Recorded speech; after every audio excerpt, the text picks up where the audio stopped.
pio no vilo me dogbe na sia ma va gbenke fa fa la chinko nyenye dem na nya me ne fa mo jija gba na subscribe la kema na ma video plan me no yela vede for hafi ma iji akpeda da na subscribers wo plan me yo pe tele video ma le monji ele vede me mi ano video ma akpa ma ele be mi ano video ma egbenu so de ko me ga cover monji na mi akeme mi akpo ebele ke mi awa yi de ngogbe gbanto ya nya be mi ato yo le Lebanon henye mechi heme gbore Lebanon de ko no yo be afa ofe o na vo le fma vo heme va kra me inam edo gbanto heme va kra ya nye Lebanese nchu ya na dogbam Lebanese nchu ya na dogbam heme va kra afe ma vula fe ava kra gbo be me vale edo dire Lebanese nchu ya na mdo me nyale yo fa gbele me dogo vondi to dogo nwe to we vo fifi la ni yo wo nyebe ovu evuye ye yotu no electronic car Lebanese ovu ovuye ye yo no otu want to wovu from crank to crank babia nyebe efeme de mi ache mi atenwa wa Ghana de ma tenwa wa mi atenwa we chogbe igbe yovo le futu o le train otu le ya me votu over dumiaji apojo over dumiaji vo ojo de mi ho independent efe de ka menye preview no kale jojo le mi ade no kale jojo la Africa so we've matured america ma global fifi la mi le ke mi le 21st century me ya yovo je futu chogbe de gbe ke ya ko advance de gbe o date we to vai for scrap we cover you over there mi afa technical school de le ke mi awa we de ko mi be mi chilo ya ta mi no mojiva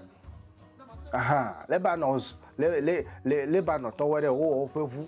na kpo be de mi ame yo mi le peace me he mi ho colonial time clutch mi no peace me mi agbo sigbe ava me na mi ado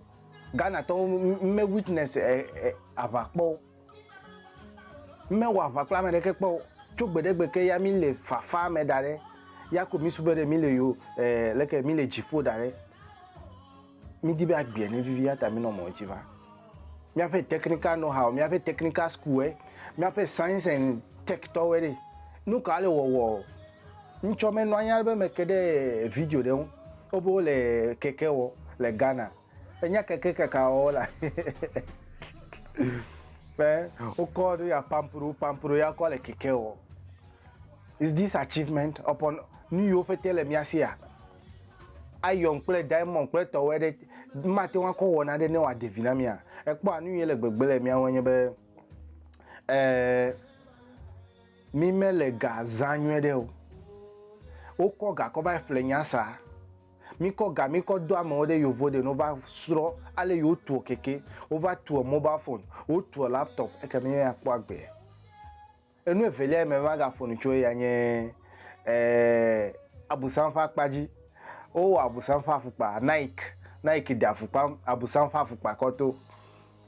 o dede go abusanfa fo yi wa da fo me amegbe to la forza ya ta me no gbogbo be mi ame yo mi le chichigbo mi ame yo mi be mkule fufu na mi ame yo mi be mi nye free thinkers were abusanfa fupa do ta ne wona vai play Nike e abusanfa fupa do yiwe be o chonya de won be cheta wa abusanfa amedo ko le yo kwa abusanzu yo to o kwa abusanzu yo to wo ye la jogele vovo na abusanbe ya ide juma vo me ya ko ma me ko va dade nkuji na kpo abusanfa fupa ma na le popo le moji me ya de ke o abusanfa fupa ma Nike da fupa ko to ba abusanfa fupa o ne nko Taiwo Kristo to ma do ewa ekpo de asiwe me o to na po ni na po we ka wa chole me agbe mi be ni vivi amegbeto de ya nya abusam amegbeto ya kenye ma we abu ma u dollar me le tefere ka ba ko ga ko va na we abusam me le tefere ka ba fi o ga o ya ta me yo no ko fe o me no asita me anya jeto ame anya ya fe no mi atogbe ocho no wo o no ajeto wole so fu oche va ko dro de tazon la jeto le tso gbedegbe ke vo yovo mele o tokpe we ajeto